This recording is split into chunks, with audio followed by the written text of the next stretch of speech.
welcome to Truth or Talk. I'm April Bowden. And I'm Virstyne Henry. Please visit our website at truthertalk.com. We still have Conspiracy Realist t-shirts available if you guys are interested in that. And we were just talking about our friend Kim. We have on our page, we haven't discussed this on the show for a while, but our friend Kim Dortch and her family have been going through this police state nightmare, and we're just looking for you guys to check it out. And if anybody has any extra money and wants to listen to their story, listen to their story first, read what's going on with them. It's on our page, Truth or Talk, under Support the Dortch Family. And if you have anything lying around, you could maybe help them out with their legal fund, because they're just kind of going through it like a grueling hell, huh, Virstyne? I know. It's terrible. It's terrible. There's a link to her interview that talks a little bit about, what they've been going through. Basically, their son was, well, you know the story. You know it better than I could, so you tell it. So. Yeah, their son, who was, I want to say he was like 12 or 13 at the time. He was just a little kid, and he got arrested for doing graffiti on a wall.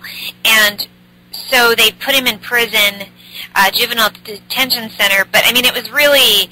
With grown men, though, right?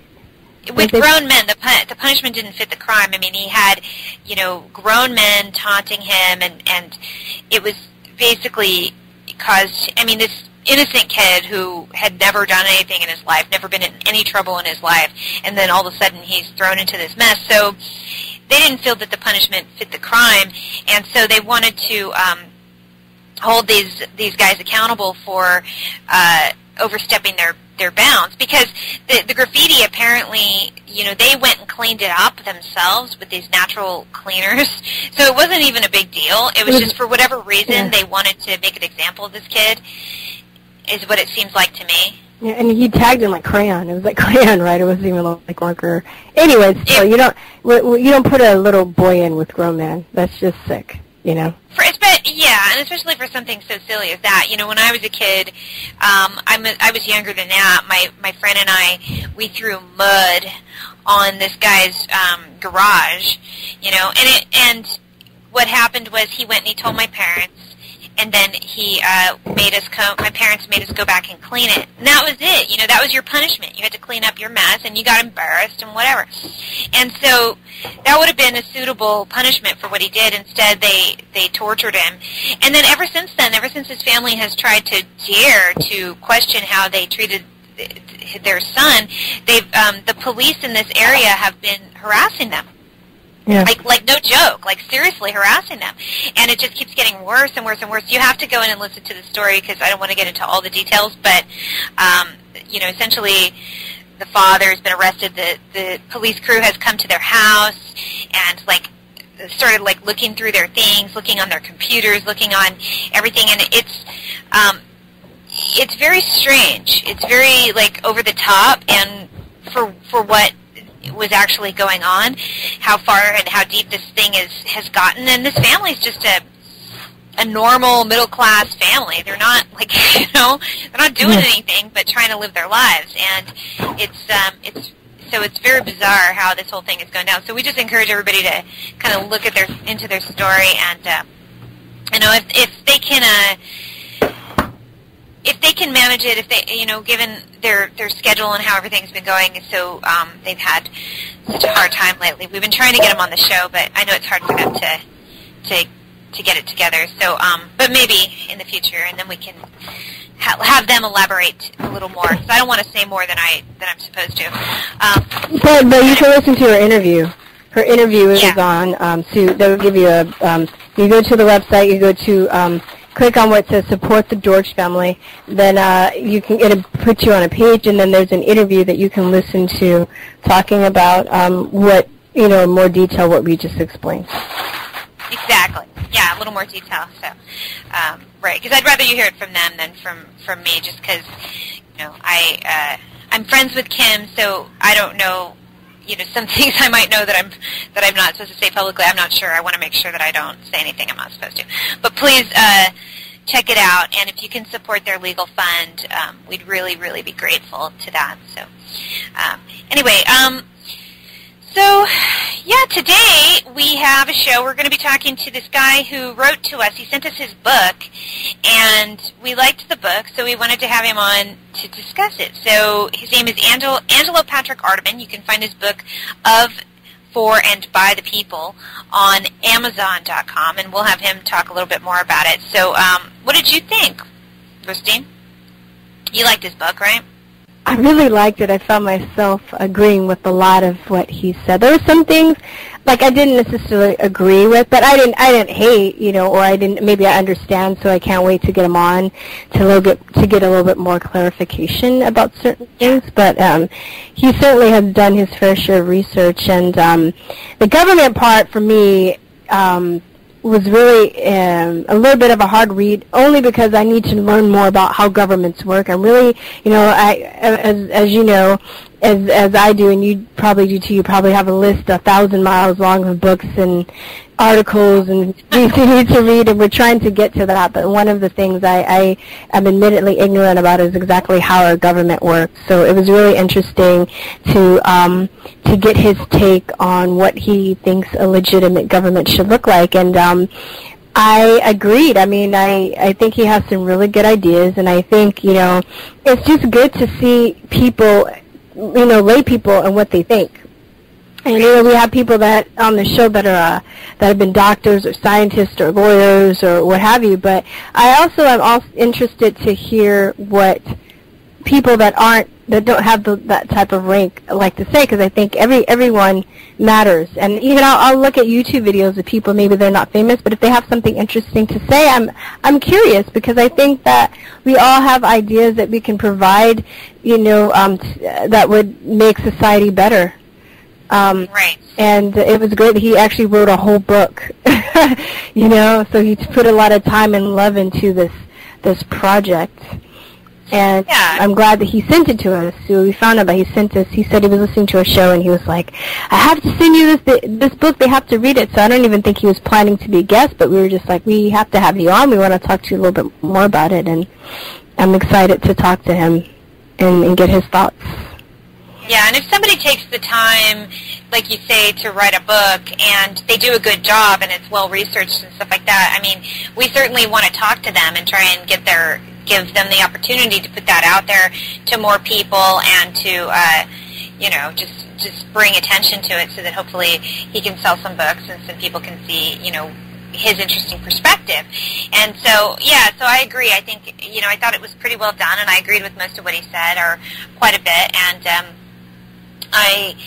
some of it I did know, I was familiar with, and some of it I was less familiar with, but it was just interesting to see his perspective on that. So I hope that, when we bring him in, he can explain that to everybody, because I think he said this is going to be his first radio interview, so that's kind of cool. We get to sort of break him into,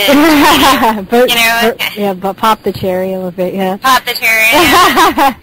Let him go on and do that. But yeah, anyone who wants to write to us, has written something or done a film or has something interesting that they want to share. I mean, I encourage that. We try, sometimes it takes us a while. We actually had, I think, several people, 4 or 5, that we had on a list for some of them as much as a year, because we're trying, we try so hard to get to as many guests as we can, and there's so many interesting people that we just can't get to them all. But yeah, some of these people, but this round of interviews, we are trying to get to everybody who's written to us and look at their work and see if we can schedule them for this round, because it's, I like it when people write to us and do that, and you shouldn't be discouraged if we don't get, my point is if you write to us and you want to be on our show, we're listening, we're reading, we're trying as best we can. Don't be discouraged if it takes us a while to get back to you, because we will eventually look into it and get back to it. So sometimes we're so stacked with guests, and I don't know how long our list is now. I haven't even bothered to investigate in a long, long time, but it's we have that people. Yeah, we're getting there. It's just the two of us. We don't have a staff. So yeah, we had a staff. So we do, between April and I, we do the shows, that we do. April does the editing, I do the websites, Exactly. We don't have a lot. And then in addition to that, we both have our own jobs, or she has a family, and I have, we're trying to juggle all of that. Exactly, in addition to doing this, so. I know. It is. It's a lot of work, but I think it's really fun. I like reaching out to people and talking to all these different people that we have on our show and getting to know them and their work and stuff like that. So Angelo seems like a good fellow, and he's written a book, and so let's give him a platform to talk about it. So that's what we'll be doing in the next segment. So yeah. It's interesting, and you're saying, like, he goes into a lot about what government is, but he's also solution-oriented, which I thought was neat, because some people will tell you things that are going on and that are really, horror stories, but then they don't have ideas as to how you can correct it. So what he does in his book is he kind of goes through, well, this is how it is, this is what the system is like, and this is what it should be like. This is how I think this would be a better way to do it. And so that's what we'll be asking him a lot about, is to sort of describe what, the legal system is like, what the government system is like, and what is your idea of how this should be, how we can improve upon that, or make it, or just completely scrap it. If it's, in some cases, we have systems in place that aren't even necessary, and then they can just be scrapped, just get rid of it.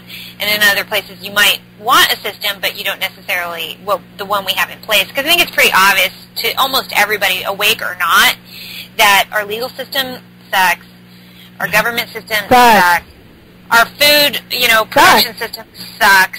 All these systems are horrible. They just fucking suck. Education sucks.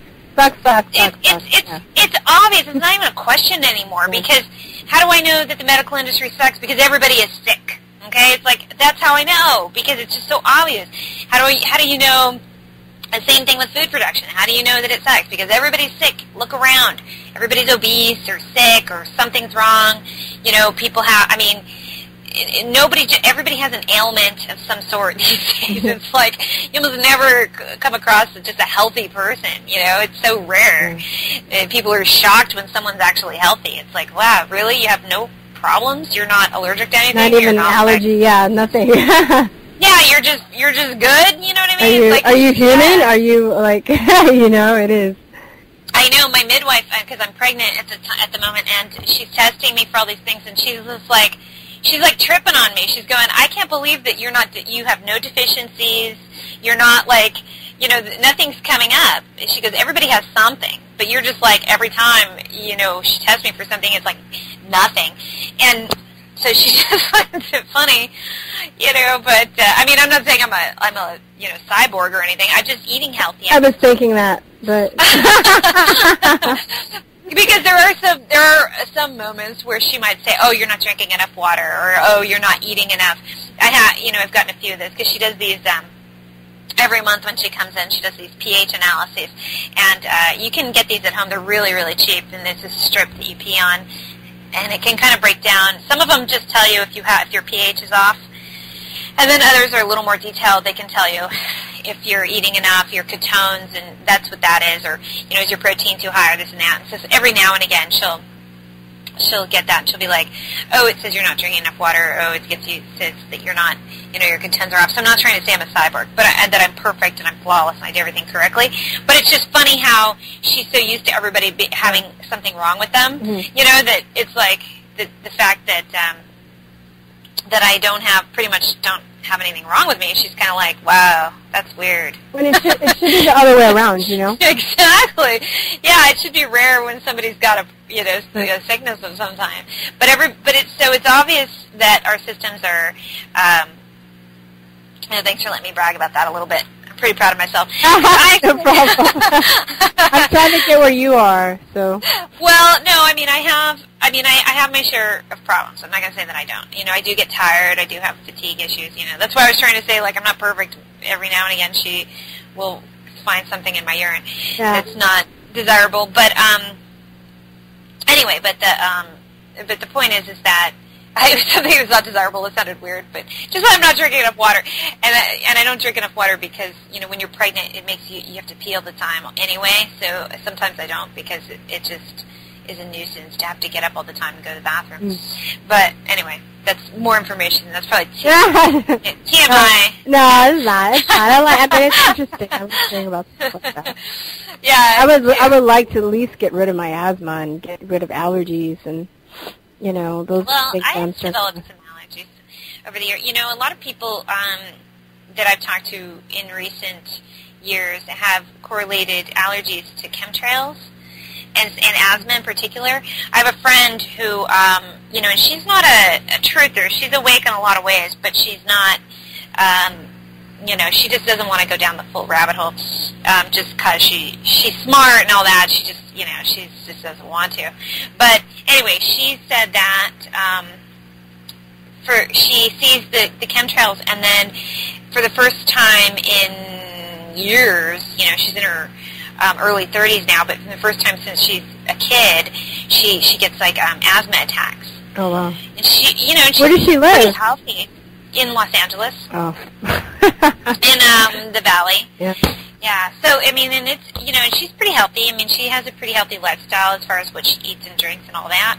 And you know, so I think she's probably right. She gets affected by those, and they, you know, start to help affect her breathing. Because I was wondering, because I never had allergies ever. That I was aware of. I think I did have some food allergies that I didn't recognize that's what they were when I was a kid, but I kind of do now. But I have some seasonal allergies. I used to go volunteer where my son Aiden goes horseback riding. He goes to he takes therapeutic horseback riding, and I went a couple of times, and I would get such bad, like, allergic outbreaks. My face would swell up and my eyes would swell up, and I'd be sneezing the entire time, that I stopped going because I just couldn't stand it.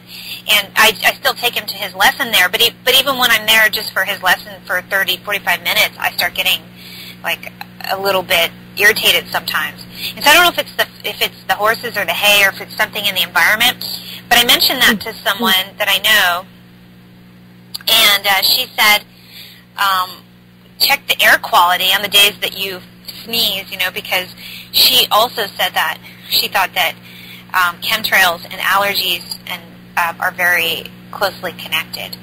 Seasonal allergies in particular. Yeah. You know, I think it's a toxicity issue when it comes down to it, you know, because we've talked about how vaccines could trigger allergies and asthma. Now there are doctors that have come out and said, you know, that there is a link to autoimmune disorders and vaccines. And then on top of that, if you factor in the chemtrails and the smog and the GMOs and the processed food and all the chemicals that we have in the food and the water, yeah, you're going to, you know, it's probably all of that. So, yeah, no doubt. Yeah. I know, you know, one thing that really has, it's not completely cured me, so to speak, but really helps me is green smoothies. And I think I think people might probably think that I, like, work for a green smoothie company because I'm always, like, promoting it. But I swear, like, you mix, you can go Google green smoothie recipes. And, you know, I know there's one page that says, like, 70 green smoothie recipes. And basically what you do is you get kale or spinach or watercress or cilantro, any green leafy vegetable, and you mix it with water and fruit. And you make a smoothie. And, you know, you put enough fruit in, it tastes like, you can't taste the green vegetables, and you drink it, and your body's immediately getting a lot of the nutrients and lots of chlorophyll, and the green vegetables are really good at detoxing you. So I find out the more that I do, because I'll have a salad every once in a while, but I think it's easier, especially if you're on the go, to, like, make a green smoothie and just take it with you throughout the day, you know, and just, you know, drink it. But I feel like it really has made a huge difference, whether, you know, in my asthma, like I said, as it cured me, but I have read people that have done it for a long enough time, and they've claimed that it has cured their asthma, and I think it's just really detoxing you. It detoxes a lot, so, you know. Yeah, I think that detox is the key, because I've had green smoothies a few times, but I don't like them that much because I don't like they're too sweet for me, and then if you do them too green, then they're too bitter. So you gotta find a balance. You gotta find a balance. Right, you gotta find a balance for it. But for me, what works best has been fasting, and I can't fast while I'm pregnant, but I can because you don't get enough nutrients for the baby if you do that. But you can fast like a little bit, but you can't fast like a full day. Will the baby get pissed if you fast? The baby will... They'd be like, what the fuck, man? Where's my food? Would it, like, yank on your umbilical cord and throw up? I don't don't know. The baby would. The baby won't. But I mean, you just you can't do that to your baby because it's like, you know, they're trying to build their cells, and you're not giving them any to grow on. So I know. If I was a baby, I'd be pissed. I know the baby would be so mad. I'd be so angry. No, that makes sense. Some people say that they're so sensitive to like their baby's kickings and things like that that they can even feel when they eat something the baby doesn't like, or like some people say they can't eat spicy food when they're pregnant. I don't have a problem. If the baby kicks, I mean, I like feeling the baby's kicking because then I know everything's okay down there and it's all good. So if you see like a hot taco, the baby's like, "What the fuck is this?" and it like kick you. Yeah, right. That's what they say. I don't know.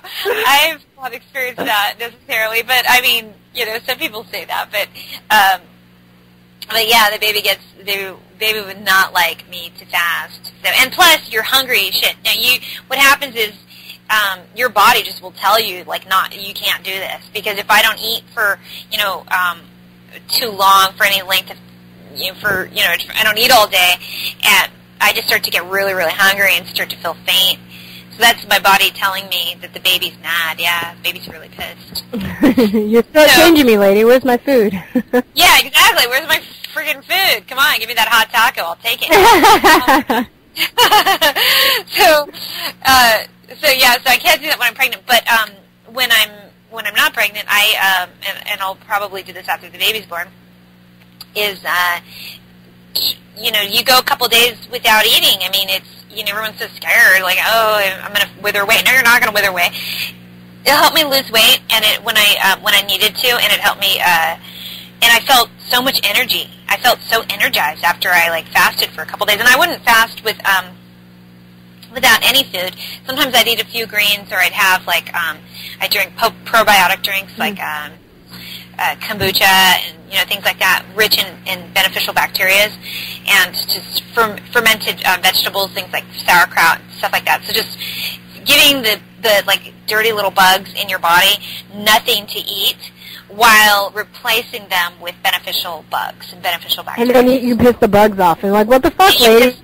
Where's my like food? And then they're like, oh no, I'm dying, I'm starving, and then exactly, the buggies they just die, and they just die off because they have nothing to eat, and so that really helps. That I like detoxing that way, but I do the green smoothie sometimes, and my kids too drink the smoothie sometimes, but it's not something I can do every day, or else they get sick of it. So I do it just like once a week. I'll give them the smoothies, and they drink them, and I'll put beneficial fat in there too, like coconut oil or things. Oh yeah, that's good. Yeah, so those are also good ways of kind of getting that in there. So have you have you tried the lemon cleanse? Have you ever done that before? I haven't. With the lemon, cayenne pepper, and the maple syrup. I tried that for like 10 days. And I was doing it to fast. I was doing it to clean out my system. But I have a really fast metabolism, so I lost so much weight. Like I was looking kind of like an African starving child, so I had to stop. Right. I was going to do it 30 days, and after 10 days I was like, I can't do this. But I did feel energized. Well, I broke out first. Like the first couple days I broke out, and then my tongue turned all white. So I was reading the book that I was reading, said that was my body getting rid of a lot of toxins.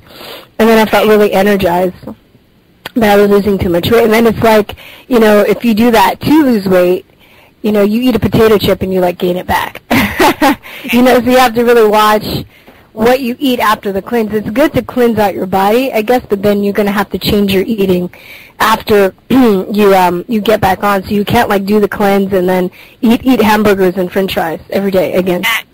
Right, exactly. You have to eat healthier and less foods that are less harsh on your body, I would say. Mm-hmm. Yeah, it's true. You have to have, I had, when I started fasting, I had some weight that I wanted to lose, but I had already been on a very healthy diet, but I hadn't really been able to lose the weight that all the weight that I wanted to get off.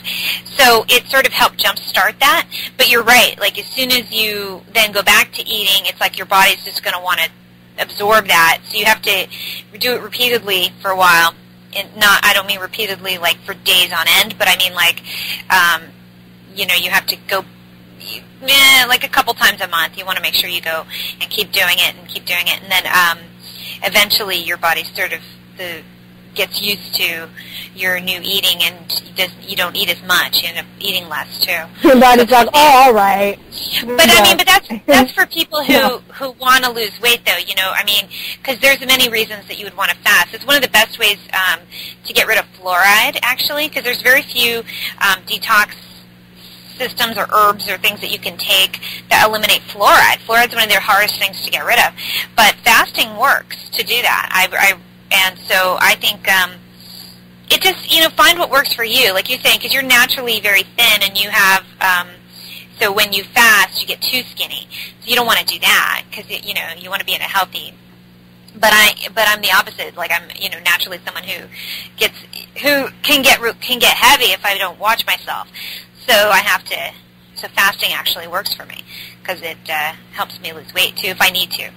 And so, and fat is also where, you know, toxins store in the body. So it's another reason you don't want to be overweight, really. So fluoride stores in fat? They all do. All the toxins store in fat, but fluoride's just one that's difficult to eliminate for some reason. I don't exactly know why. It's I think it's because it's a conductor. It binds to things very, very easily, and that's why you use it in tooth decay, because it will like bind to that bacteria. But it won't. But yeah, it doesn't. You can't get rid of it. It's really hard to eliminate. So it gets rid of the bacteria from your teeth. It washes away from the bacteria from the teeth, but it poisons you at the same time because it stays in your body. Yeah, I mean, if you swallow it, it will stay in your body. Like if it binds to the bacteria and then you rinse it out and you expel it, you're going to get a little bit, probably. But at toxic levels, how we're exposed to it is through our food and water. Yeah. So, you know, but I mean, because I'm not trying to imply that all dentists are trying to kill you, but they, you know, I'm not trying to say that, but it's in trying to give you toxic. It's about telling you to use fluoridated toothpaste, but yeah, it's pretty bad, and it's really hard to eliminate from the body. Really, really hard. It's one of the hardest. And if you get a water filter, most water filters do not come with a fluoride filter, so you have to have that added. You have to find one that does. So we had the Berkey filter in our home, and you have to add the fluoride filter to it. You can't. So you can buy that separately. Well, I mean, it's not a separate system. You just attach it to the one that it comes with. But yeah, Berkey has one that it's optional. You can add. It's got a filter system in it, and then you can attach the fluoride removal. It removes fluoride and a few other things too, like arsenic and. And you also need to get one for your shower too. That sucks, you know, for your bath and your shower, because you know you're ingesting water through your pores too. You know, not to make every. You know, you can get to a point too where you can just be paranoid. We're all being poisoned in every which way. You just got to do what you can afford and do what you can the best way you can, and not really stress out. Because I know that there was a point when I realized this. I was like, oh my God, they're trying to kill us all. They're trying to kill us all, you know? Right. You can get paranoid and be like, I can't eat anything. I can't shower. Yeah. I can't drink water. I'm doomed, you know? You can easily get to that point. But and that is a reality, but at the same time, you know, our bodies are amazing. We're not dead yet. We should be dead because of, you know, all the toxins that are around us. But, you know, you just got to do what you can at the moment, the best way you can. And also don't worry, because worrying is going to make you sicker, too. It's going to be bad for your immune system if you're stressed and paranoid about that as well. Exactly. Yeah, that's a whole other element that I think people don't talk about a lot, is things involving or as much as how important stress is on the body, and how important I'd say stress and worry and anxiety and, you know, resentment and all these things that you hold on to, and, you know, you can be mad at these people for doing the things that they do, and that can be useful, but you don't want to hold on to it too hard, because then it will eat away at you. So I think with that said, we're going to take a short break, and when we get back, we're going to be talking to our guest today, Angelo Patrick Arteman. He wrote the book Of, By, and For the People, which is available at Amazon, and I'm looking forward to discussing that book and getting into more details with it. All right, let's get back. So stay tuned, y'all. I was on holiday with Sir Lawrence Olivier. We had decided that 9/11 was an intelligence operation. We'd all known about JFK, had so many mistresses. The CIA shot him. Castro could never have done it. It was clear we had become realists, conspiracy realists. How would we let everyone know was the question. We decided to buy T-shirts that told the contents of our hearts and minds to the world. We went to shop.truthandtease.com. Even though the internet hadn't been invented at the time, we went to shop.truthandtease.com. There we purchased Conspiracy Realist T-shirts, one of a kind, sold only at shop.truthandtease.com. 100% cotton in men's and women's fitted sizes. I won't tell you which one I'm wearing. Born in 1961, Angelo was raised on the banks of the Mississippi and rivers in Illinois on the Iowa border. He served in the U.S. Navy from 1981 to 1985 at Yeoman. He has over 25 years experience in information technology. He also has a passion for food and loves to cook and experiment with new tastes. And now, a student of trying to figure out what is happening, who are other players are, and what it means to be human on this planet, he believes we humans have real serious problems to deal with. He has studied for many years, following his intuition and going where the information leads. After a lifetime of not expressing his feelings, thoughts, ideas, and unique insights, he was finally compelled to write.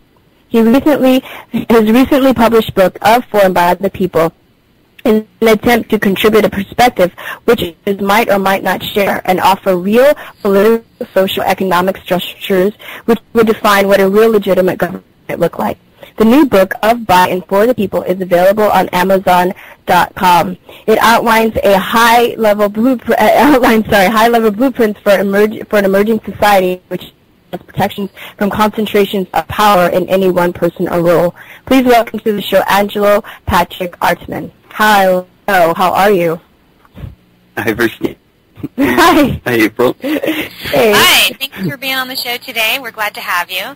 And we've both had a chance to read your book, or most of it, and one thing that I noticed was that you write humans being instead of human beings in your book. So can you explain why you do that and what's the difference?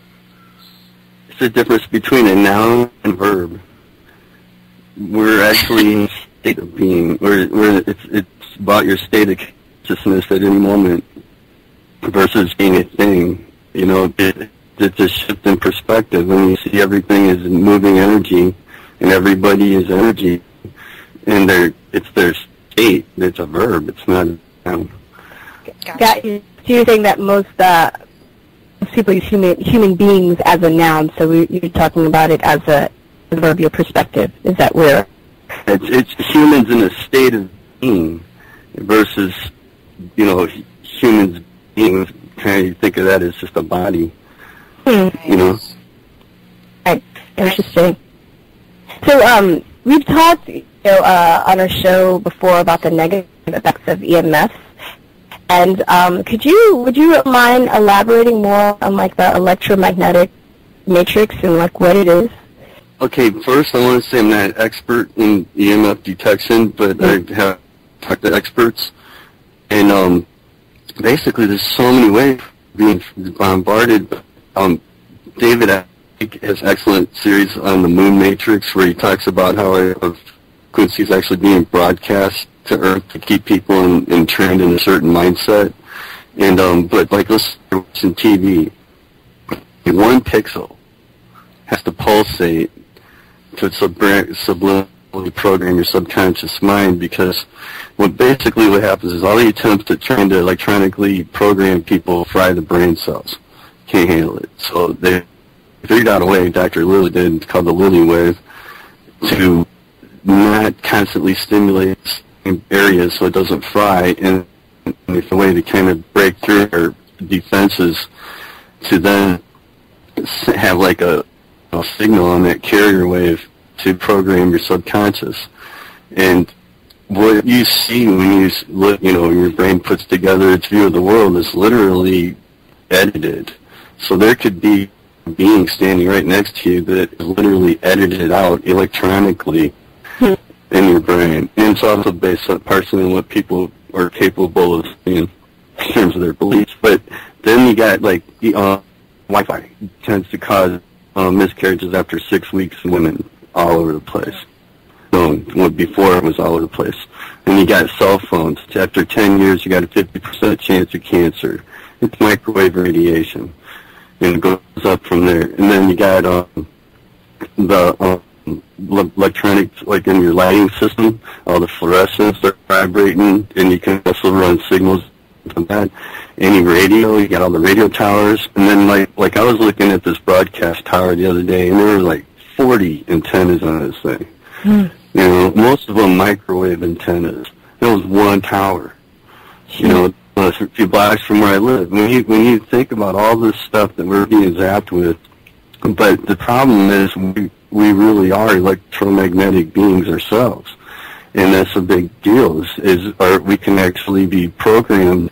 The human brain is like a biocomputer, and it can literally be programmed with some of these electromagnetic waves, and people hear things, or you can even implant freaking dreams and stuff, and even, there's so many things, and people's minds can be read from afar. It's all electromagnetic spectrum, and that's what I mean by we're in the sea. Like when you walk into a store, you can buy security cameras that can not only see you, but see your heat signature, see everything in your purse, everything in your pocket, count the magnetic strips on your money as soon as you walk in the door. And that's not just passive, something that's broadcasting, like just it's the door opening. You're being broadcast electromagnetic waves when you walk into a store with the door on it. And you think, well, that's nothing, but it adds up millions and millions of times, and it's never happened before in history, in our known history, where people have been in that environment, and so it's kind of an experiment. And then chemicals have an electromagnetic signature on our body to affect us, and our DNA is electromagnetic antennas. And so we're really living in a sea of electromagnetic energy, and then we see all the man-made manipulations of that, like birds dying, bees dying. Yeah. I'm sure it's related to this stuff. Especially when you see like a whole flock of birds get fried all at once. Yeah. I remember. Yeah, that's interesting. Sorry, go ahead, Virstyne. Oh no, when you're talking about the broadcast signals and stuff, and how things can be edited out. What thing that came to my mind was that movie They Live. Have you seen it, right? You've seen that movie They Live? It's a great movie. Yeah. Yeah, it's kind of like that. So, I mean, that's what I thought. It's very interesting. And then in addition to that, too, you're talking about the birds dying. Yeah, because they're smaller, so they're going to be affected before we're affected. Very, very interesting. April, did you want to go on?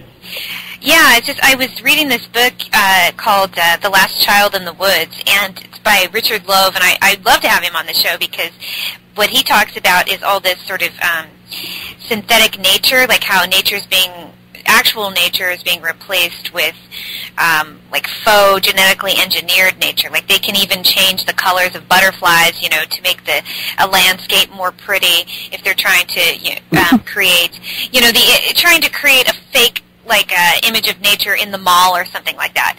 They'll genetically engineer the plants and things like that just so they can landscape it and make it the perfect color scheme. But it's kind of like what we have with this with the GMOs or the genetically engineered foods. We're taking that into our bodies, and it's not an organic thing. It's not like like you were saying, like a natural frequency. It's got a synthetic frequency. But the same is true in outside of our being when we have all these like fake images of nature. It's not giving us the real deal or like the real signals, because like we're saying, Angela, is that we are electromagnetic beings. Everything is, but they're sort of genetically engineering it or making it a fake version of that. Is that kind of what you're saying? Well, think, when you mentioned, like, I'm thinking of a Japanese garden where everything's pretty much artificial, but it's beautiful. I mean, absolute art, right?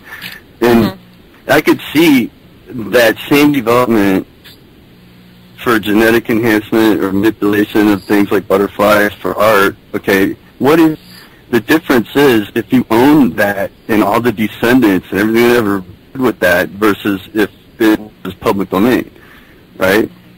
Right. If the incentives change, everything, and like Monsanto's, the reason they're, besides the nefarious things that GMO's doing to everybody, they want to own all the food. They want to, you can't buy food unless they say so. Yeah, they own, the former Blackwater, And so that's not, that has to do with the legal system and controls and the ownership of life. And that's a separate argument from GMO in general, and there is all kinds of good science being done with GMO, but as far as what they're doing with the food, it's basically making bacteria that produce Roundup in our intestines. Among other things. Jeez, I know, it's gross. Oh, God, I just had the image of it in my head. It's nasty. Anyway, so in your book, you also talk about the need for security, but not surveillance on the people. So how do you distinguish that? Could you elaborate on that? Your idea on that? Okay, when you say security, right, and you got the public safety and all this other things about safety, right? The only way surveillance is ever going to protect you is if you have access to the video, or the audio. You know what I mean? Like it's like what bothers me is if all the surveillance cameras were made public, it would be a completely different argument. Okay, but the fact that some people, and remember when you walk into a store, all their surveillance systems are tapped by the NSA. So they get all that, okay? Doesn't matter if the NSA didn't put it there. They tap all networks. And that's just one. There's how many agencies doing that all over the world. I've got black tape on my cameras right now on my... right? Well, but if all that video, instead of a small group and some sophisticated AI having access to all that information, if it were made public, that would be a totally different ballgame, and maybe you could argue somehow that would enhance your safety. Maybe you couldn't. But it's different. But it's the public officials that need to be under surveillance, not the citizens. Yeah. And then you got the surveillance is wait, what's the question again? Security. What's real security is basically based on one thing: to protect your life, liberty, and pursuit of happiness, and ensure your rights are protected. That's it. That's the only legitimate national security function there is any nation, anywhere, and anything beyond that, a bold-faced lie. Right. Yeah. Yeah. And so, what about government itself? I mean, at this phase in our history, do you believe that we still need a government? And if so, what would that look like? I thought about that question. I've been reading a book on Lemuria and Atlantis from analysis of the Edgar Casey work, which is kind of interesting. And I read like 15 of his books, or books about it. And essentially, what I see now is my understanding of how our civilization got to where it is Lemuria had a completely different civilization from Atlantis. Atlantis was technological, warlike, advanced empire-type nation, and Lemuria was more of a spiritual-minded people. So they had no central government. They had a diffused, it was more of a philosophy of life, or a way of life, or a lifestyle. They didn't build big cities. They only had places where they met for ceremonies and stuff going on. But then they lived integrated into the environment. And they were peaceful, spiritual people, and they influenced all over Asia, the Americas, and the Atlanteans influence spread from, Asian Americans from the Atlantic and all the way up. And they had colonies in eastern Italy, and then founded Egypt. I mean, so we were living descendants of those people and those cultures And the problem is resolved is, okay, if you don't have, if you could get rid of all the existing governments and replace them with regional governments that are structurally the same, that are loose governments, what do you need a military for? Now, if people think about military and they think about this cancer on the United States people that just sucks up like half the entire production of the nation into some secret military program somewhere, right? This is one country. And you can read statistics about how the United States spends more than everybody else, but no one else is publishing the truth, what they're spending, you know what I mean? And then you got hundreds of militaries and then integrated militaries and talking expensive stuff here. Right? Well, what if that energy was put towards taking care of everybody? Right. Yeah. You know, it doesn't. It'd probably be a fraction of the cost, and you know, all of a sudden you got peace and prosperity instead of, you know, it's all about the direction and intent. And there's no, I mean, people think a better society is impossible because of this, or it's not true. I mean, it's all mindset.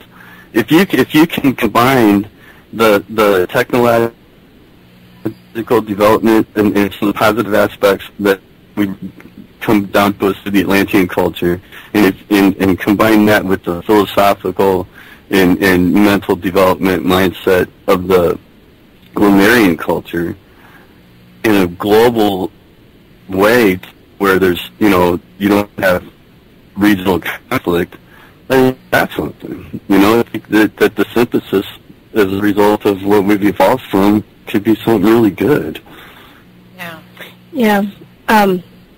How do you think there'll be a need for political campaigns, or how would people, if we were to do something like that? And what I envision, so the problem is, okay, like take a shopping mall, for instance. Mm-hmm. If you try to use political speech at a shopping mall, you'll be grabbed and thrown out, and if you resist, you'll be arrested, right? Mm-hmm. Why? Because it's private property, okay? Now, traditionally, there was a public space. Okay, there isn't a public space anymore. There's no forum for debate. Like these alleged, you know, they call them debates. That's just ridiculous, and it's not even legitimate candidates or parties or anything.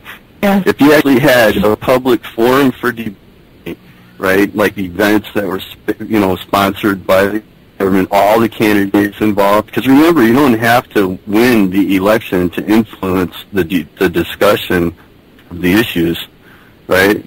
So if you've got 15 different perspectives represented and you pick, you know, one win, but all of them are heard, that's a completely different thing. Yeah. Then you know, I know. But if you take the money out of campaigns, if you provide, you know, media access to each equally, there's no party requirements, there's no, you have to, you know, jump through hoops. Or, you know, it just makes it easier for anybody. The affiliation, all you have to do is control it, the head of the party. Like, you got all these people join the Democratic Party, and they think, oh, well, change it. Well, you get it. Yeah, show me the evidence. You know, same thing with the Republican Party. You know, and Ron Paul was the legitimate winner of the last election cycle, and it was really actually high treason in some of the ways that the, what's that guy's name? Did they run up against Obama in that last mock election? Romney. Romney, yeah. Romney. Oh, man. If you want to find out about Romney, go to Veterans Day and look that up. But basically, that's not a real election. I mean, that's total fraudulent, the whole process. There's no public forum for debate. There's no... The whole system is fraudulent at this point. Yeah. Yeah. I lost my train of thought for a second. Yeah, it's cool. Yeah, I mean, basically, you know, yeah, I think you followed up pretty well. So. Yeah, well, we were discussing how political campaigns are now versus how if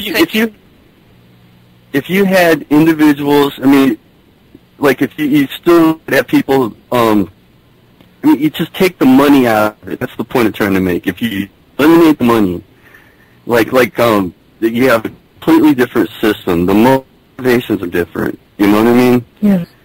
That's the big. I don't see how you can have a legitimate campaign in this state. Like, for instance, in the former United States, since obviously we don't have a legitimate government, you know, this alleged Supreme Court, they claim now that, you know, unlimited anonymous corporate donations count as speech, right?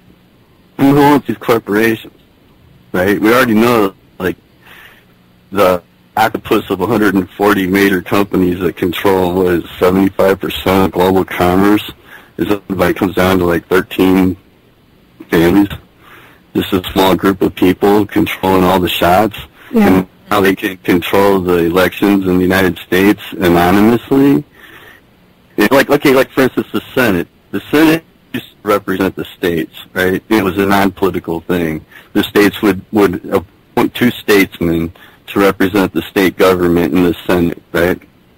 Once they made the Senate a public election, like a congressman, the Senate made no sense whatsoever, and anybody, a person in New York, can influence Senate races in all 50 states, and that is completely not the intent or purpose, and it undermines the entire system. And so now all you've got to do is corrupt 51 people, and you control the entire legislature? I mean, come on. It's, you know, structural issues are the problem, the way it's structured. Yeah, and just the fact, too, that people give away their power without really thinking about how these things are run, you know. You've been so dumbed down and you know, just not made a part of, not really, you know, people don't really think about politics and how it runs, because I know, you know, people get emotionally attached to their political affiliations, you know, Democrats and against Republicans, and it becomes this whole, like, who's better, you know, kind of East Coast, West Coast attitude. It's insane. So I would like to know about, I'm talking about the monetary system, and you were talking about providing with people with everything that they need, and then providing them with a paycheck for life, and only having to work 15% of the time. But to me, I thought that was kind of a good idea, but I just had a question, because it seems like it could still be corrupted, because who would regulate who gives out the paycheck? You know, if people that regulate, if there's somebody regulating the paycheck, wouldn't they be able to kind of take more for themselves and still, you know? I don't know, what do you think? Okay, in the book there's two issues to look at dealing with the 15% work and the paycheck for life type of deal. First, dramatically reduce cost of living, so the need for money is far less. Yeah. So I'm talking huge numbers, you know, like we would be today. Second, each local area government has an elected office that's a 3-year term for treasurer, who's responsible for, you know, ensuring that the payout system operates correctly. And anything government does has to be impersonal. It has to be equal to everyone. And so everyone is the same. Everyone gets the same stipend. And we're not talking like a paycheck in terms of like, I got a good job. We're talking like all my needs were met. You know, I can focus on other stuff type of income. And if you volunteer work for that stipend, you know, or assigned work, 3 years, every 20 years, that's a very, very substantial workforce to operate the basic to society with, which is kind of your socialized part of the system. The idea is to meet the basic fundamental needs first, and then to build an economy on top of that. Interesting. But yeah, what you did to is who controls one of the elected office, so it can be removed. You got the fair witness thing, and you got the open records, and you got basically a biosignature, so that you can't have false stolen papers or stolen identity and stuff like that. Like a biosignature, like a fingerprint or something. Exactly, except for actually there's a way to detect the person's unique vibration. Oh, there's a way to do that, like a machine? Yeah, it's being done by satellite. There's whistleblowers that have come out on Private Camelot that talk about that. Okay. They got satellites that can track every person on the planet by their unique wave signature. Well, then I have a question. If they can already do that, then why are they trying to push these RFID chips then? You know, right? That's what they want. They want to microchip people. Why, if they can already do that, then why would they need an RFID chip? I'm just curious. What do you? I don't need one. I think that the plan for RFID, which was, already being implemented, that's already been obsoleted, that technology's already old, but that's not about tracking people. It's about making them be able to experience pain or kill if they, it's about control. Okay, got you. All the way up into death. Gotcha. Kind of like that movie, In Time. Have you seen that movie, In Time?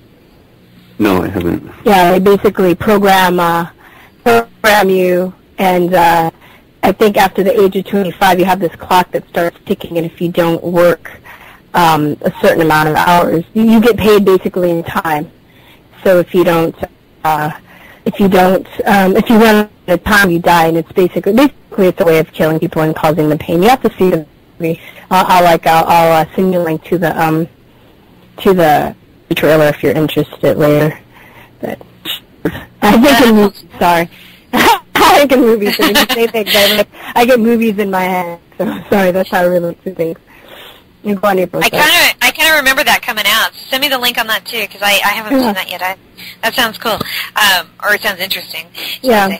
So, Angelo, in your book, you also talk a little bit about the legal system, and we sort of know the legal system today isn't what it should be. So, can you explain a little bit about what it looks like now and what you think it should look like? Well, to me, that was really the core of the book, is looking at, what would the structure of government be, but you really got to look at as a system, society-wide. That's why the rest of the book is there, but it really comes down to an evolution of what was attempted in the United States with 3 branches of government, where your idea was to try to separate, diffuse power so that any one group didn't have total control, right? It took at least 2/3 of it to get anything done.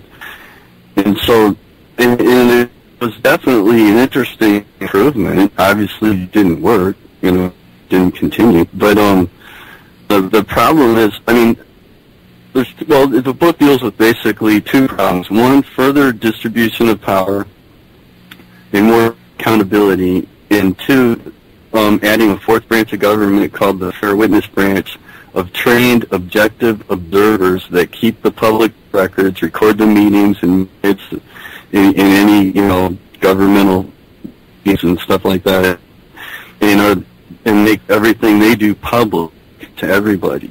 So that's their job. They're the librarians and the record keepers, and that's all they do. Because that's a big deal. We don't have that now. You can't, obviously the media is, privately owned, and, a very small group of individuals globally. And we don't have, you can't expect the government to report on themselves, and you have secret meetings, and everything done in secret by government, in my opinion, is treason in the face of it. Straight up. And so the book deals with basically in the executive branch. You're looking at breaking it down into 4 different offices instead of just like a governor, and then the lead office, first executive and second executive, really just deal with day-to-day administration. You have a separate treasurer, you have a separate sheriff that's basically in charge of the police. So they don't like him, you can change it every 3 years, and it explains the court system that is radically different from what we have today. And I tried to seriously, lay out a plan of what would work in real life that would be fair, that people would say, this is reasonable. I could do this, and not be afraid of the system. Like, what do you got now? It's totally an attack on the people. It's a criminal operation at this point. And I'm not saying everything they do is unjustified, but mostly it is. you know? And you can't point to the one good thing and say that makes up for everything else, because it don't. And then so the legislative branch, you're basically looking at, like in Congress where they said a representative proportion, and then Congress just said, yeah, screw that, we're not building more seats. That's bad. I mean, that's a big deal. Yeah. You know, if you need to have, 600 people in the House, you need to have 600 people in the House. That's the point of representation. And the idea of so the legislature is more simplified and in some ways given more power, because they can influence the military, they can influence the courts, they can influence the way that it's structured. They're the people's go-to people. When you have a problem, you go to your rep first. That was the idea behind it. More representation and less interference.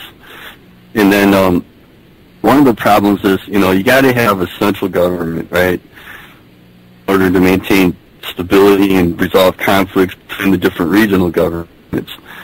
But the central government shouldn't be able to make rules and laws that affect individuals, only basically deal at a higher level of the local area governments and interactions, and basically represent everybody as one military, one nation, one, to other, empires that exist around us. There's still relations, but they have to be, in all the current models, there's no representation. I mean, it's ridiculous, not even close.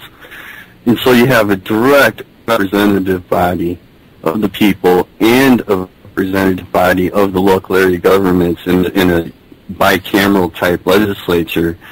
And part of the purpose of the House part of the legislature is to have hearings, public hearings, that really wouldn't be a better form anywhere else. And that's basically, in a nutshell, what I outlined. What are your ideas on the food production system and what the solution be for that? Well, the problem we got now is like major, there's private corporations own most of the land and water rights in the United States and around the world. And individual, family farm, like when you drive out in the country and you see a farmhouse, they don't own the land anymore. They're tenant farmers at this point. And they have no control. They're following orders, or, spraying what they're ordered to spray, and, their kids are getting cancer from it, and they're planting what they're ordered to plant, and they're using the equipment. The point is, it's not, you don't have, if it was up to them, they would do it differently. I mean, there are so many people that are so expert in agriculture and natural, with producing far better quality food and crops and healthier food. That's all suppressed, But when we talk about agriculture, anytime you got a monoculture, you got a problem for so many reasons. You can get disease, you can get one wipeout affect everything. It affects the diet, it affects the ecology of the land. If you had a much closer relationship to the land with people, I think people would actually want to work in the land. I want to spend the rest of my life working with plants, actually. Well, I think food production basically has to be done in a more natural way, and definitely get rid of all the toxic chemicals poisoning our food. Straight up. I don't get how it's allowed at all. I think right now the only way I see out of it is just for us to be responsible for our own production of food. Until, I don't know, it's just, maybe it might be a lot of work, but, I think about how, California, they were fighting to get GMOs labeled. I'm like, well, all they have to do is just say that there's no GMOs in something and can still use GMOs anyway. How are we really going to know, unless we just farm food ourselves?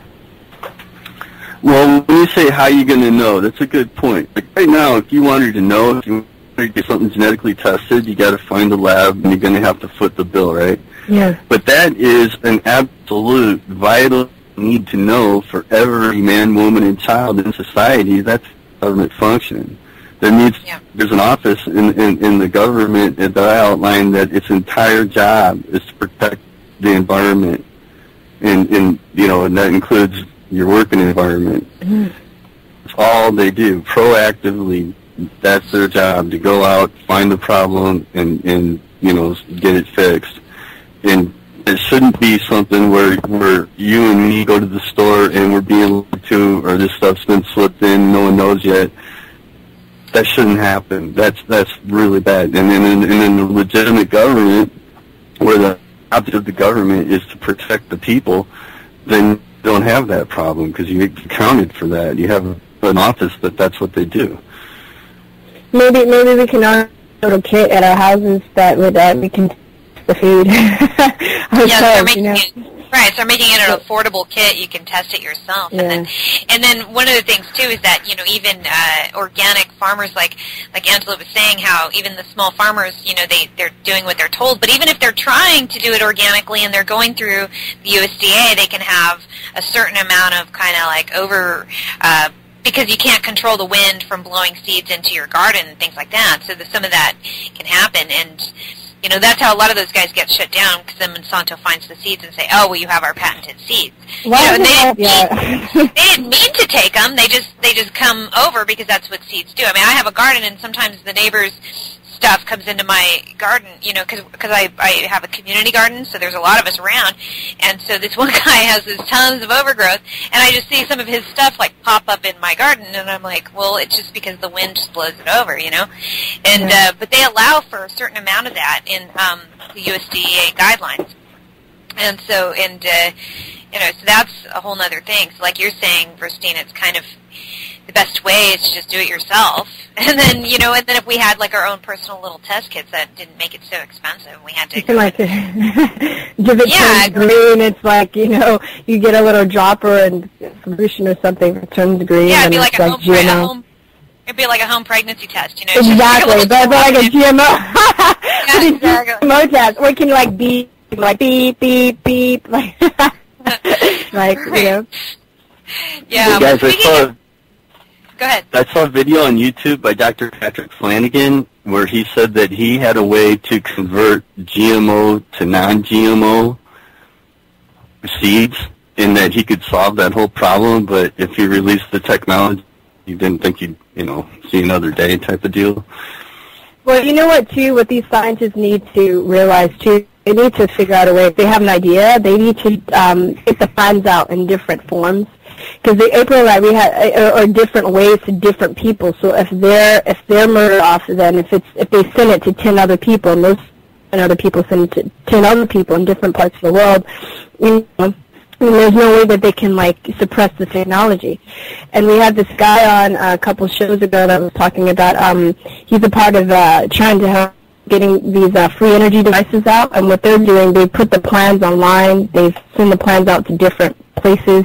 They've gone to a couple of different countries and left the plans to different people. So it's out there.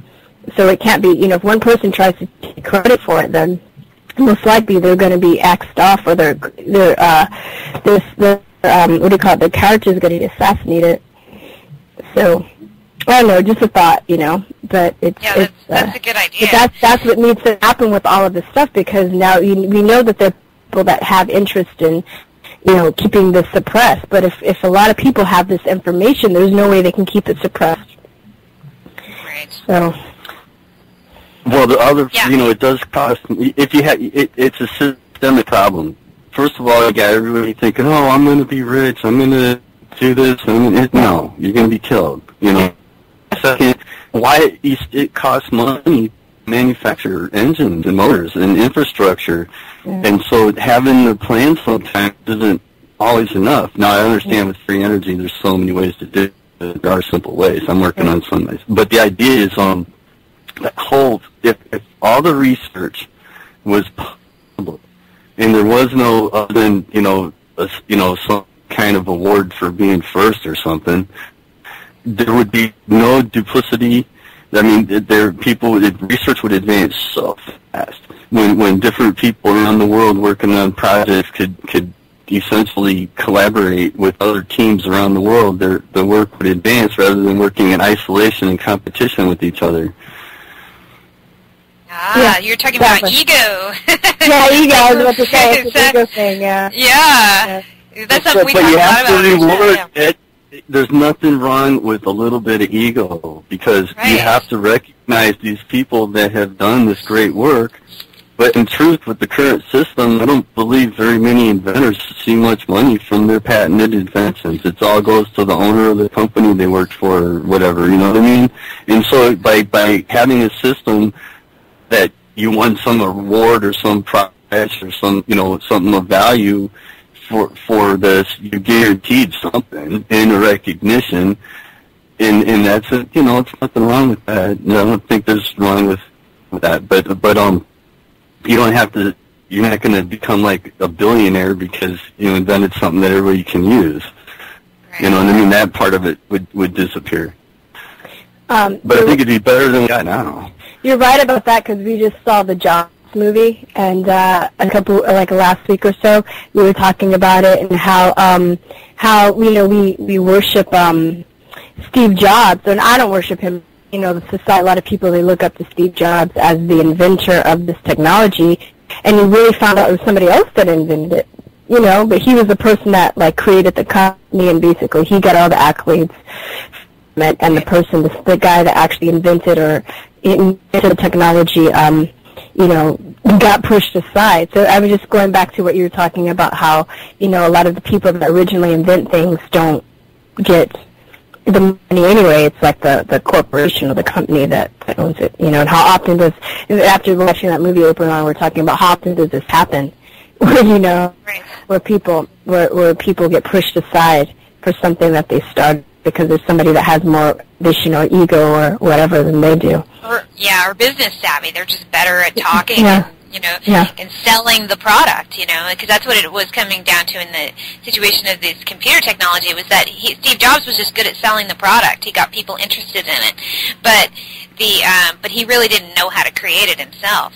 Yeah. And so he had all these other people help him, but he was so egotistical and self-centered that he didn't sociopathic. Right. I mean, borderline sociopathic is just didn't really care to give credit to people that helped him, even people he considered to be friends or that thought he was their friend. It was really kind of sad in a way that all these people kind of got pushed aside.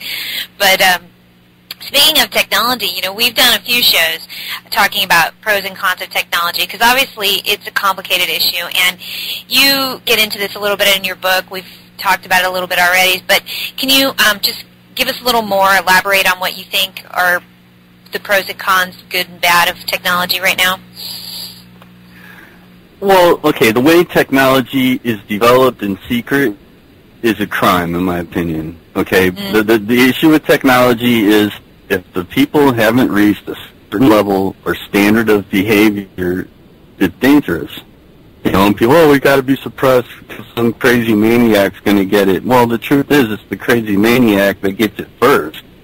Now, but basically, I argue that if a person is willing to accept the Bill of Rights that I listed, there's 30 of them in chapter, I think it's 4.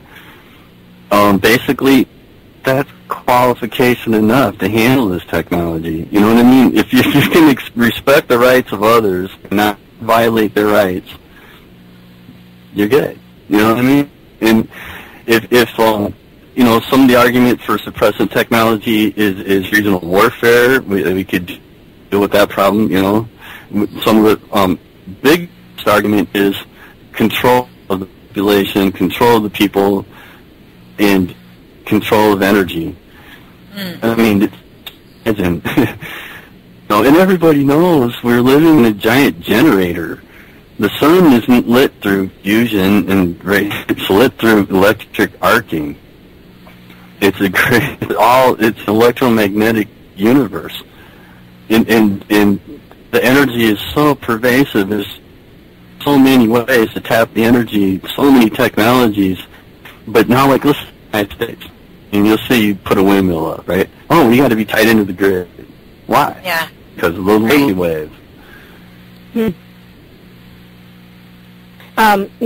It's interesting, too, because I believe you were in information technology, so I'm just curious what your perspective is on this, because I believe most people in information technology or people that are developing technology, period, have good intentions and they're working toward edifying the human race. But, how many people are aware, or from your experience, have you observed how many people are aware that the technology that they're developing can be potentially used to enslave us? Do you think there are people that are aware of that? Well, yeah, I think some people are doing it because they're what they call amoral, where they just like the technology and it's cool and they don't really care how it's being used. And then I think some people, okay, like let's say you work for a major financial institution that's part of the global criminal cabal, right? Let's say they got 100,000 employees. Most all the people working there are not part of any criminal activity. They have no idea that anything they're doing is bad, but they are serving the system that is enslaving them, whether they know it or not. So there's that, and there's the idea of dispersion. You got all these different groups working on different aspects of what is coordinated at a higher level, and so no one can see how, they're, as far as they know, they're not doing nothing. It's not being used badly, but there's always a way, when you got that hierarchical structure where some people can dip into thousands of different pies and other people get the pie they're on. And I developed a data technology that would be really great to run a fascist police state with, and so I don't want to give it. I don't want to serve those people, and so I don't. And so it's because it's got so much potential for abuse, and I think other people feel that way. Also, once you speak out, or if you got a conscience, you're gonna get blackballed anyway. So I'm sure there's a lot of really good people unemployed. Yeah, good point. Yeah. Just curious, were you always aware? Did you have were you always kind of like awake, or did you have a period where that kind of like made you more conscious as to how this world is really run, so to speak? Well, it's hard to say, because I can't use my life as an example because my life's kind of bizarre. But it's I've played a lot of different roles. One of the things I like to do is see things from different perspectives. And so I like to blend into a subculture and be that subculture and look at the world from that perspective, and then later on blend in with a different one over and over again type of deal. And so I'm not a good example because I'm part. Everything a person does, there's really different levels going on. Yeah. Even if you have a conversation with somebody, it could be everything from polite courtesy, how's the weather, to super deep philosophical, based on the level of communication you're at and what part of you is communicating with what part of them, right? Yeah. And so if you can't really, what a person knows inside and what they may let on the outside can be two different things, Very, very true. But I'm just, April and I always ponder this question on the show. What is it that makes people awake, so to speak? And we've kind of pinned it down to this curiosity maybe that some people have, right? Because I think in order for you to want to see the world from different perspectives, you have to have some kind of curiosity, I think, about certain things that some people don't seem to have. I'm not saying that they can never get, but a lot of times they're just people that you tell them certain things and they don't want to know, or they're not interested, right? Or they might have some inkling, but they're scared to know the full truth about certain things. So I was just interested. I just wanted to know if you've always been. So it seems like you've always kind of been curious and about things. That's all. My problem was, I don't know if it's a problem, but okay, I don't want to talk about me because I'm not a good example, but when I was 6, I knew things were messed up. I used to envision beautiful cities, and that I know it's somewhere before, but I don't know where, and I always thought, when you compare that to the reality, I'm like, wow, it's a pretty big gap, but I knew when no one busted the people who killed Kennedy, and then Bobby Kennedy's killed, and then Martin Luther King's killed, and then it's like, wait a minute. Isn't that the job of the FBI to kind of like make sure, one, that don't happen, and two, to bust the people that did it, and then they didn't do it, then So I mean, like that always, part of me ever since first grade has just always stood apart and watched, Mm-hmm. Mm-hmm. No, it's interesting though, because we had Max. Are you familiar with Max Egan? No, not the name. He has a radio show too, and he's very well known. He's from Australia. But he talks about too just having this kind of awareness when he was younger about just the world, and it was very interesting because, I feel like April and I didn't kind of have our consciousness until awakening until later. So people that have that early on, I'm fascinated by that because and I know that you talk about too in your book, and I've heard different figures from anywhere from like 7 to 15% of people cannot be programmed. So why? I'm not as easily I don't believe anybody cannot be messed with. Okay. I don't know. I mean, unless they're like in a Samiti state all the time. I don't see how personally, because they're so vulnerable. Okay. I mean, we've literally been hacked electromagnetically, our brains, but I'd say not as easily mind controlled. Okay, got you. So basically, it seems like you were one of those people. It's very interesting, though. I'm fascinated by that, that's all. And, so going backtracking, you were talking about, and I'm a teacher, so I was really interested when you were talking about the chapter on education, and you were talking about how each student should be provided with a counselor to help them through their learning process, and I thought that was wonderful.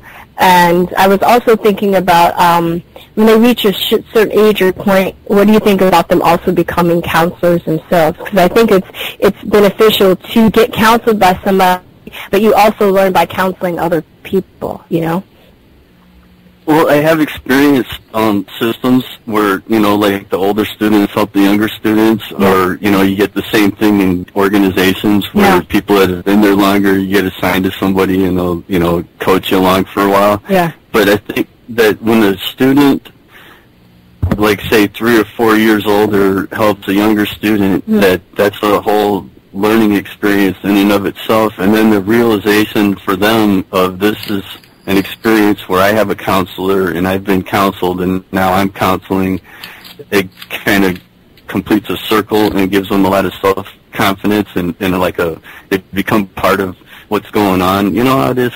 Yeah. I mean, I think that it helps their personal development, and the younger student, I think, would probably have easier time relating to someone closer to their age than an adult counselor. If they had, but you need both, I think.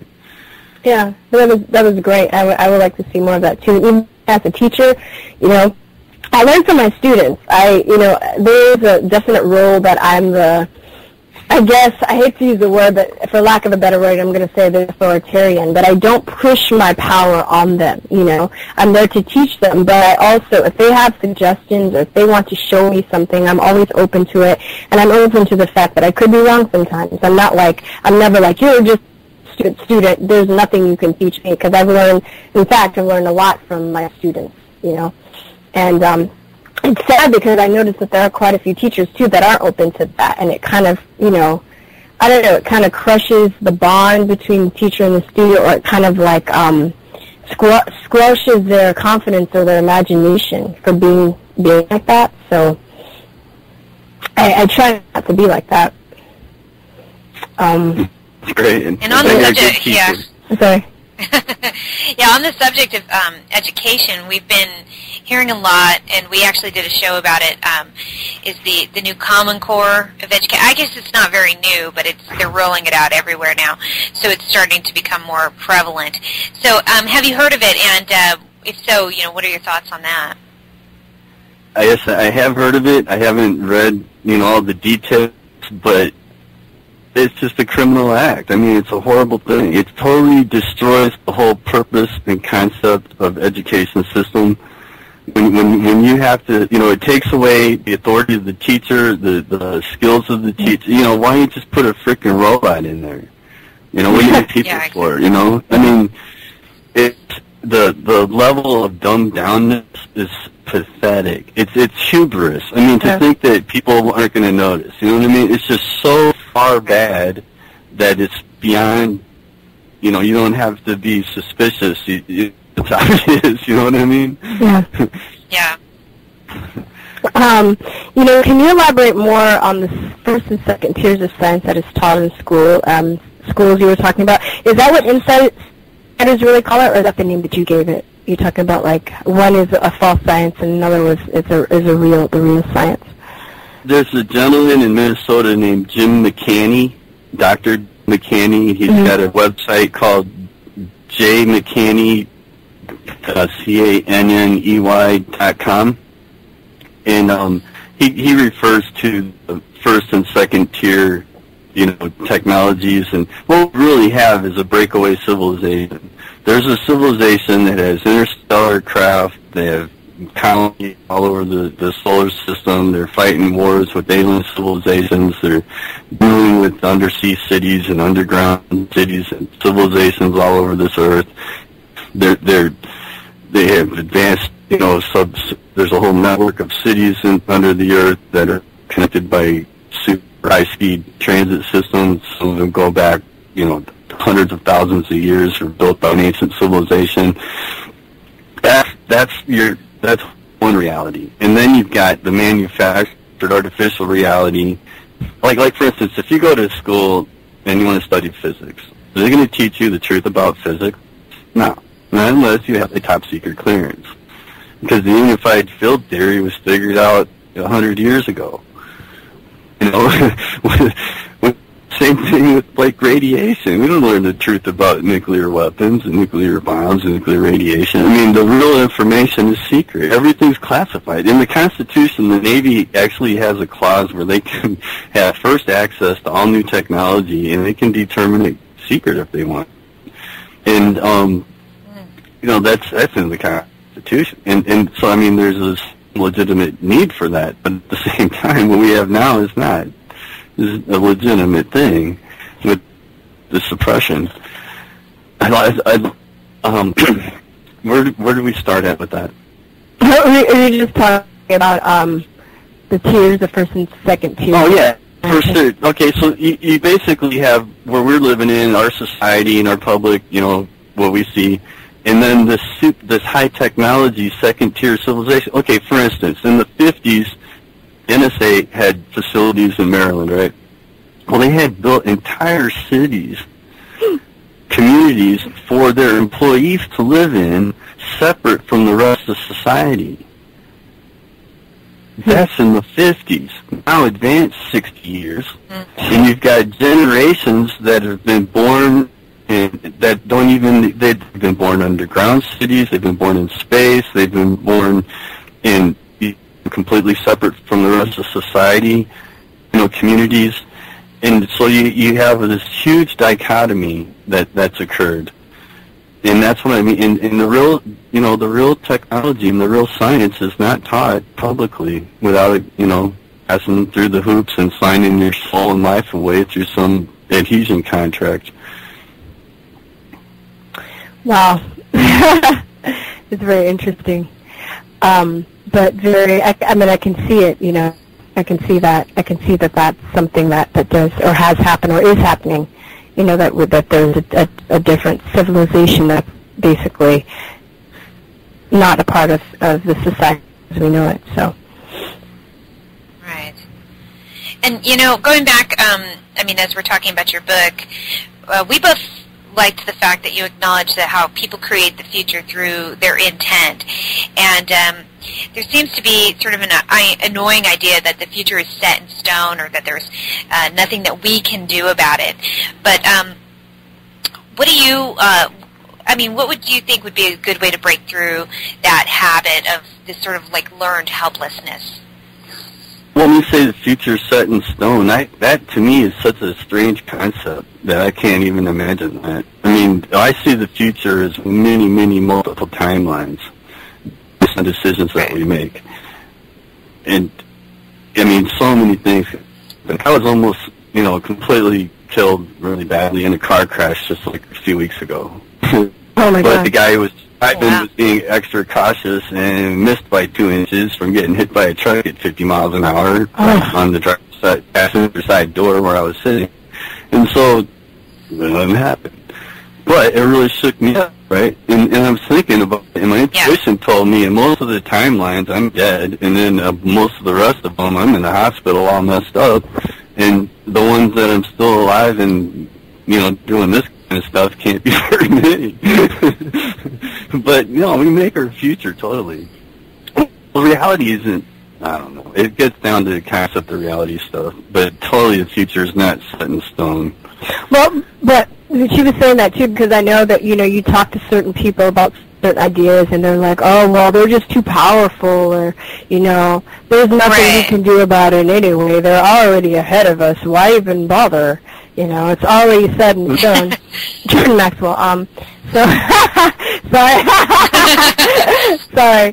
But I think his attitude has actually gotten a little bit more positive. Are you familiar with Jordan Maxwell? I've actually watched many hours of his videos and read some of his stuff. Yeah, good stuff. It seems like he's a good guy, but when I remember I first started watching him a few years ago, that was kind of like the attitude he had, I'm telling you, but they're just too powerful, in case you want to know. But then I've also talked to other people throughout the years, and some of them have that attitude that, they're just so advanced and the future set of stone. There's no way to change it anyway, because, anyway, they're so powerful, but... There's no doubt it's intimidating, and there's no doubt that, the extreme forces at play here, but human consciousness trumps everything. What are they going to do? If you resist by your will, they can't do... Okay, when you die, you don't really die. Your body can die, but you don't die. Okay, so there's a problem. It's just kill everybody. That's not the goal. The goal is to break and and entrap and enslave these souls into a physical thing they control, right? Mm-hmm. You don't have to play the game. They can't stop you. You ultimately, the freedom of the consciousness expansion that's happening right now trumps all their technology, I believe. I believe that the only thing, I'm playing a little bit of devil's advocate, the only thing that's kind of disheartening is I feel like a lot of people have to stand up at once, in order for, not everybody, but a lot of, it has to be done in huge numbers in order for it to make a difference. Because if one person stands up, then they're like squelched, But if 100 people stand up, it's harder to squelch 100 people than like one person. When you say, if you got 100 people and you stand up, you're going to get squashed, right? But what we're really talking about is a mindset, an attitude, a perspective, a way of looking at reality. And you don't have to meet in a park to do that. The minds are changing all over the world. There's never been more time where people are more receptive to the concept of global community. We're all in this together. We're all equal. We're sick and tired of the crap that's been going on, and we want change, and we want legitimate systems in place that are responsive to our needs, and I think what I envision one day, and this is just silly me talking, I imagine one day millions and millions of people all over the world, hundreds of millions, waking up and walking out their door and looking at each other and just knowing. Like the 100th monkey, kind of? Yes. Yeah. Yes. Yeah. Well, that's a great dream to have, and I hope that comes true. And it's a great place for us to wrap up because we are out of time, and I want to thank you so much for being on the show and sharing your book with us. And we hope that everybody can go check it out. So can you remind us again, Angela, what the title of the book and where people can find it? Of, by, and for the People by Angela Patrick Arterman, and if you search for it on Amazon by title and author, it'll come up. And there's a few bookstores in Minneapolis, St. Paul that are carrying it, and I'm working on trying to get a few more. All right. Okay. Yeah. Well, that's great, and we'll also put it in the write-up and put up a link in our write-up and hopefully in the chat room, too, if we're there messing around. So, everybody, please check it out. We hope that you look into Angela's work, and we're going to take a short break, and when we get back, Virstyne and I will wrap up the show. But thank you so much for being on the show today. Please enjoy the rest of your day.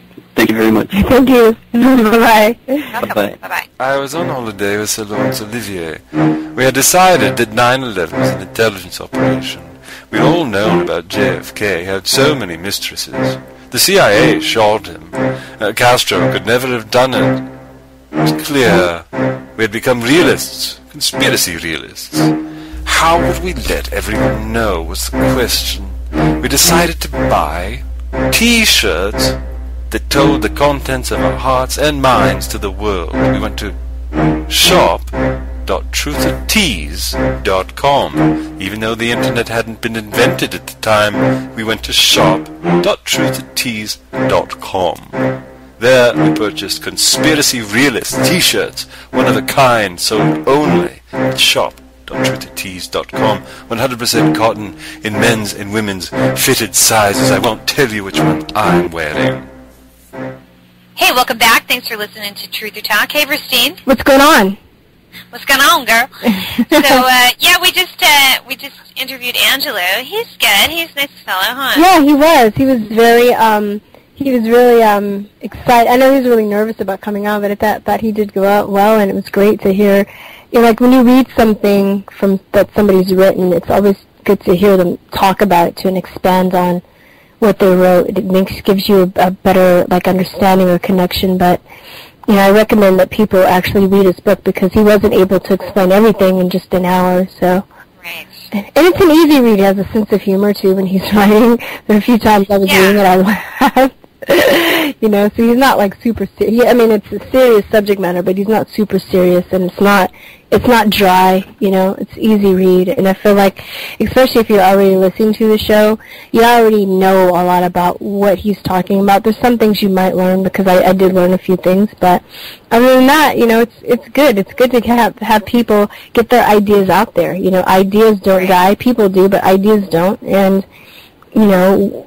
It's wonderful to see people at least attempting to have some solutions because, you know, you have these other people that complain about things that go on or they want to tell you about how things are, but they don't want to give you solutions, and then you know, it puts people in a very a state of fear or helplessness, you know, and then they don't want to bother. So, yeah.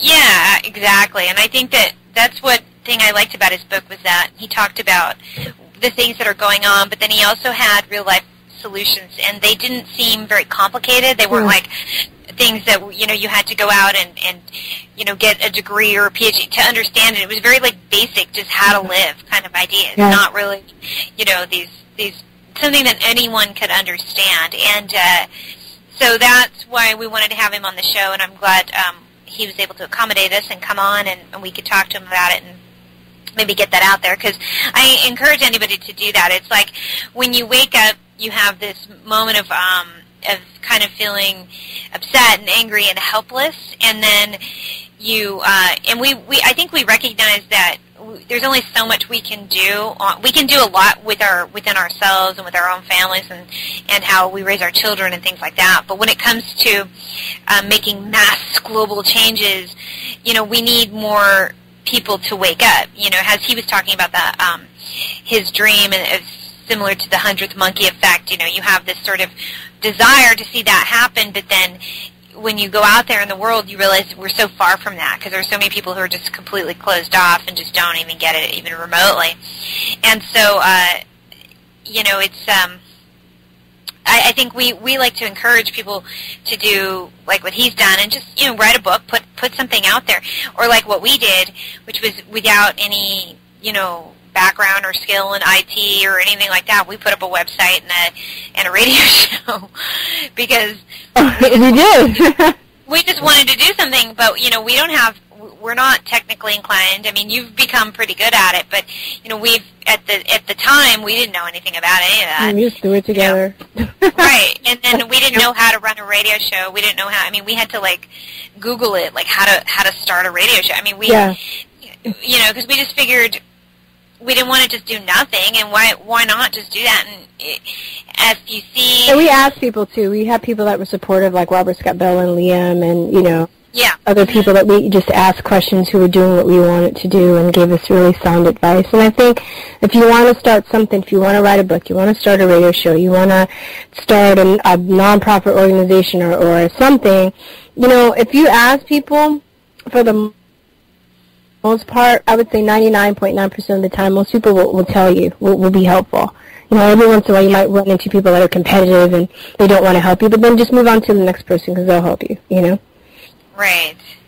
Yeah, exactly. So it's just a matter of just getting started and just getting your feet wet and just figuring out what you want to do. And for us, you know, we had, at the time you were living in Taiwan, and we had these really long conversations. You know, I would talk to you when the kids were at school, and we'd talk about all these things that were just sort of like eating at us, all these things that were going on.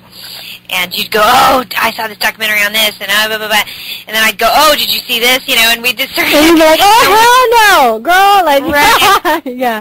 And I think it was frustrating that it was like, we were just talking to each other. It was like preaching. I mean, it was comforting, but it was also like, wish there was more that we could, how we could kind of get this out there, and we could meet more people that thought like us, and build and expand the tribe and sort of make it, you know, and work towards this 100th monkey effect. You know, do something to work towards it. And I think, and then to be honest, you know, a lot of people say negative things about Alex Jones, but I think that he encouraged people to do that, and we were probably listening to him a bit at that time as well. And he encourages people to go out and make their own media. And so I heard people like that, and then James Evan Pilato, I think his catchphrase at the end of his show is always, you know, if you don't like the media, become the media, or don't try and change it, become it, or something like that. And then, you know, so everybody had that I was listening to at the time, these truth radio shows were encouraging you to go out there and do that. So I thought, well, why can't we just make a radio show out of what we talk about, you know? Totally. And then we can invite people on our show who we've been listening to and who've been influencing us, and then or even just, you know, these things that we're reading about. We read about this doctor who has figured this thing out, has figured out this problem with the vaccine. We want to talk to him about it, you know, and then it's given us an outlet to do that. So, and I feel personally like I learn from it. Like, yeah, definitely. I get it's like being in school again, but more fun. Yeah, exactly, and because then you get to learn what you want to learn. And when we have a guest on, we have something that we want to study or research. We get book somebody for the show, and sometimes, you know, that forces me to really dive into it deeply, and I like that, and I like learning about it. I ask them questions, and I walk away from the show feeling like I've learned a lot. Yeah, definitely. And I made a connection, too. Sometimes you make friends, and, you know, it leads to other things. It's been a really, really positive experience, you know? Yeah, it has, and I really enjoyed doing it. And I'm really glad that we got picked up by the network, too, UCY-TV, because we used to do it by ourselves, and which was cool. I mean, I didn't mind doing that either, but this is even better, because then now we've made connections with other people who have radio shows on this network. And we had Brandon on our show, and we'll probably have, and when we were on Sylvanier's show, who's also on our network, so then it gives us this, I don't know, just more expanding and a connection with other people. It's great. It's like a unity, like a camaraderie, I think, right? Exactly. Yeah, exactly. We have this camaraderie with the people who are like-minded, who are also doing kind of what we're doing, but a little bit different. And then we get to coalesce, and we get to share ideas, and then, you know, be on each other's show and support one another, and it's nice, it's fun. And so when we were contacted by Angelo, we read his book, and then we asked him to be on our show. And so I hope that other people who listen to it enjoy it and invite him on as well, so that he can build more audience to his book. Yeah. But and you know, a lot of this stuff is the problems are complicated, but the solutions usually seem to be very, very simple, you know? Yeah, exactly. And I've noticed a lot with the medical industry, like all the research that, you know, that's kind of, I think we're open to all of these other ideas, but I think that's where April and our heart lies, because we've been personally affected by by the the pharmaceutical, the allopathic medical industry. And you think about when people have, before this, when people would be diagnosed with cancer, and there would be all of this complex treatment. Oh, you have to get it cut out of your body, you have to get radiation, you have to get chemotherapy. But yet, now we've come across numerous amounts of people who've been able to cure it just through diet, or releasing their stress levels, right? So we have this really complex situation, this complex problem, which people think is complex, and they only think it's complex because they keep us in the dark about it. They don't even, nobody, even before I started doing the show, I didn't even know where cancer came from. Everybody just thinks it's like this curse that's been bestowed upon you. And nobody knows how it happens. It's like playing Russian roulette. You might get cancer and you don't. And a lot of people don't even want to talk about it or don't even want to challenge it because they're afraid that they might get cancer. And they don't know. If you don't know where the origin of something comes from or how it happens, then it's easier to keep people in that state of fear. But once you learn more about cancer and how your body works and how your immune system works, and then you start realizing that there's simple solutions to this problem that seems complicated but really isn't, it becomes very empowering, and then your fear goes away. I don't have a fear, especially after that episode with Chris, what's his name? Chris Work. We did. I have my fear of cancer, he just completely took that away. Yeah. It's true, because cancer is such a scary thing, and I had no idea how cancer really happened. I mean, you knew a few things, you knew, smoking causes cancer. Yeah. Some people get cancer when they are exposed to certain things, but I didn't, I thought for the most part it was kind of luck of the draw. Yeah. You just either got it or you didn't. People had it, and when he was talking to us about it, well, kind of everybody has cancerous cells. It's just whether or not they grow to the size of malignancy or not. And I was kind of like, what? What do you mean everybody's got it? And then, it was sort of it tripped me out. And but he was so relaxed about it. He had this very he just, I don't necessarily know. I'm sure that at the time when he was diagnosed with, stage 5 colon cancer, and he thought he was going to die, he, probably wasn't as relaxed about it as he is now, but he, he and his wife made the decision to not go through the chemotherapy, to go have him go through a dietary intervention instead. And so he chose to live life rather than to live in fear.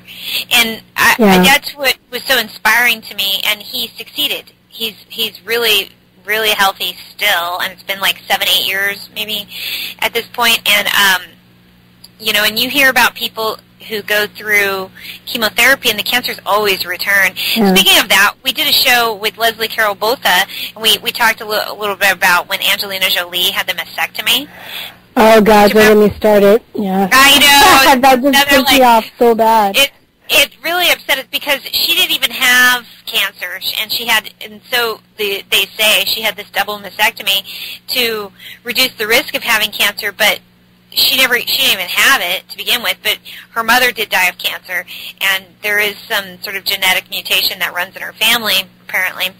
But what I would really like to investigate and have an expert come on our show to talk about is epigenetics, and how this whole idea of being born with a faulty gene is really just sort of a blueprint. It's not like a stone. It's not etched in stone. It's not hardwired as we've been previously thought to believe. And that's one of the main things with cancer, that you kind of just think it either runs in the family or it doesn't. And it's not true at all. But it's more so the lifestyle and the thought patterns that cause the mutation, from what I understand. We should get somebody to talk more about it, because I don't know, but it's if if your family has a tendency of worrying and holding in things and not talking about things, and has a lot of stress in their body, and they don't expel that stress, and you pass that pattern on to your child, then that's going to cause a cancer, right? Not like a gene, so to speak. It's going to be like the patterns and the habits. Exactly. And exactly. So then people think that they're doomed because of they're like, oh, well, it's in my blood and my DNA. There's nothing I can do about it. But it's not true.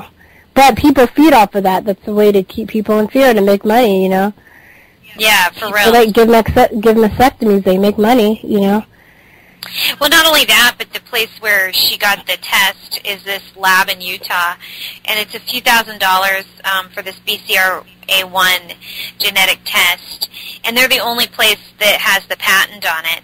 And they actually there was a lawsuit. I don't know what ended up happening with it, but it had gotten all the way up to the Supreme Court. The ACLU, had sued this company because they said there's all kinds of lawsuits going on about this right now. It's kind of a big deal, is that they're trying to decide who can have a patent on something that's alive and something that's that's living. How can you patent something that's of nature? Yeah, I know. And so but they're saying, well, we own the patent on this gene. Well, how can you patent a gene if it's just something that happens in nature? And even if it's, so they're... Who do they think they are, Monsanto? Exactly. You guys think Monsanto can... but that's the whole point, is that, is how can you put a patent on life? And they, it's just kind of interesting that Angelina Jolie put that out there, and then this one lab is the only place it's going to do it. They're going to make a lot of money off of the people who want to know if they have the Angelina Jolie mutation gene. Oh, I want to have it, almost like it's a trendy thing. Yeah, that's what the thing that disturbed me about it, and people were saying stuff like, oh, she's so brave, I have so much more respect for her now. I'm like, what she did was stupid. I'm careful not to call her stupid, but I'm saying what she did was stupid. And the thing is, too, she got breast implants. Supposedly. I don't even know who's to say if she had it even done or not. Who the fact knows what's going on in Hollywood. But, there's no way that we'll be able to know for sure. We're not going to be able to look at her breasts and not that I want to, but I'm just saying, there's no way. Because if you look at the pictures now, she looks the same. And she had breast implants, which actually increases your risk of cancer. So I would believe her more if she had a mastectomy and just didn't get the breast implants, because basically what she did, she cut off her breast because she has a high percentage, or supposedly has a high percentage of getting breast cancer. She cut off her breast, and then she put breast implants in that's going to increase her risk of cancer. Then what if she gets cancer somewhere else? It's like people aren't thinking critically, and I know men wouldn't do that if they had, some penis, they had a high risk of getting penis cancer. They're going to cut off their penis? No. Would you at least wait till you have the cancer to make that decision? That's just the stupidest fucking thing I've ever heard. And I just was so mad that there's so many people that just blindly went along with it without even asking themselves simple questions. Yeah, exactly. That's what really was going on. She's so brave, and this, to me, showed that everyone was commending her and saying how brave she was. Shows to me how disconnected with the human life people actually are, and that they don't even know that boobs are really important. You know what I mean? Yeah. All of a sudden they think that they're only these things that men like to look at, and so they're sexual, which they are. I'm not saying that they aren't. I'm not trying to say that that's not true, because breasts are. Men find them sexually appealing, and that's they have a sexual component. Otherwise, they wouldn't get aroused when people touched them. It's for a reason. But they're also literally the fountains of life, because you are to feed your baby with them. So it's like, people are so disconnected with that they're just like, oh, yeah, cut them off. That's so brave. Well, what about your baby? What about, and by the way, breastfeeding actually reduces your risk of cancer, of breast cancer, by a lot. I know. By a lot. It actually, the longer that you breastfeed and the more children that you have and the more you breastfeed, the less chance you have of getting breast cancer. So, okay, there's that. And because it balances your hormones, it balances your, all kinds of things change in your body after you have a baby, and then all kinds of things change in your breast once you nurse. And then if you're taking off your breast and you're putting in, no matter if it's silicone or saline, whatever, you're putting in a foreign substance in your body that's not synergistic to your body and how it runs. So then you're going to have complications there, leading to more cancer or other autoimmune disorders. Yeah, and surgery itself, even if you're not replacing it with another part or something else, like you're saying, you're putting in silicone, which is toxin in and of itself. So if it pops, or it starts to leak into your body. It's saline now, but saline's supposed to be safer because it's still. But it's in a plastic. It's in a. Anyway, I'm sorry. There's still a possibility of getting hurt if it's silicone or if it's saline, but saline is safer, I would say. But nevertheless, surgery in and of itself, even if she didn't have implants, actually increases your risk of cancer. Folks, by the way, and I want to get in. We want to do another show on cancer because it's such a huge. It opens such a huge door to understanding the immune system and understanding how these things work and how our systems work. It's like it's so applicable to any kind of ailment that you might have or family member might be experiencing. Because like when we had Chris Work on the show, and then you weren't there, but I talked to Ty Bollinger. I felt that those were two really great interviews because they were both about cancer, but they were helpful to me to working with my son with autism and trying to figure out how to help him. Yeah. And he doesn't have cancer, but it's like it doesn't matter because they have it goes so deep into what our immune systems are and how to fix them. When you start to talk to people who understand that it's not a death sentence to be diagnosed with cancer, and they start understanding how there is ways to sort of reverse that without going through this, these horrible treatments that the medical industrial complex will have you go through. So the reason I brought that up, though, about Angelina Jolie is because she's back in the news saying that she's having more stuff done. Ugh, whatever, dude. Just poor girl. I mean, who knows, man? Hollywood, who knows? I mean, I try and have some amount of sympathy because I think being a woman in Hollywood's really hard. And having to maintain and be beautiful all the time. Because basically, she's an okay actress, she's interesting. I liked her when I was younger. But I think that, having to maintain beauty, because basically all these A-list actresses, they're admired for their beauty, above and beyond anything, And that's why you see so many women getting plastic surgery, and men get it too, but not as much, Right. And men are admired for their, for their looks as well, but not to the degree that women are.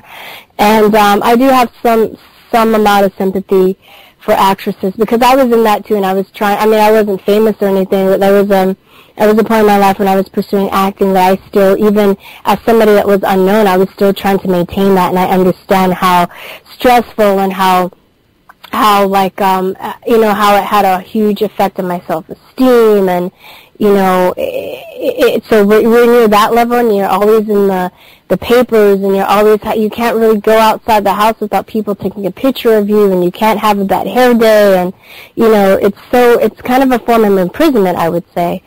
And then and especially if you're a sex symbol, it's even I think it's even more pressure. Yeah, did you ever see that documentary with Britney Spears, after she had kind of come out of her, she was having all those problems, and she was in the news, and, she, attacking her ex-husband's car and shit like that, and she was shaving her head. There was an hour special on MTV or something like that, and it was documenting her life as she came out of that. And what you're describing is what really kind of was going on with her, is that she's very controlled. Yeah. Very controlled, and couldn't do anything really on her own or by herself. Yeah. And at the end of the show, she was crying. She was getting very emotional, and talking about basically how she was sad. She didn't have any kind of life. She couldn't. Yeah. If she wanted to go shopping, they had to call the store and find a way to get her through the back door. It was I didn't envy her at all. I felt like this was a really, and she would be a good example of what you're describing, because she's a sex symbol too, and she's got, but then she's in the spotlight for having all these marital problems and having problems with her children and things like that. And it was kind of, I really felt for her at the end of it, because I was like, wow, this is really sad. This poor thing. And she's been in since she was a kid. You know, imagine, like, that's your normal life. And then, you know, when you get that big, there are people that are feeding off of you. She's her own corporation. So when you're an A-list celebrity, there are people that are working under you. Whatever you do depends on the lives and the income of so many people, security, chefs, agents, managers, chauffeurs, housekeepers, you know, anything. I mean, all these people, because, you know, they make all this money, but they also have to pay all these other people out. But that's a whole nother Truth to Talk, and we are out of time. So I want to go ahead and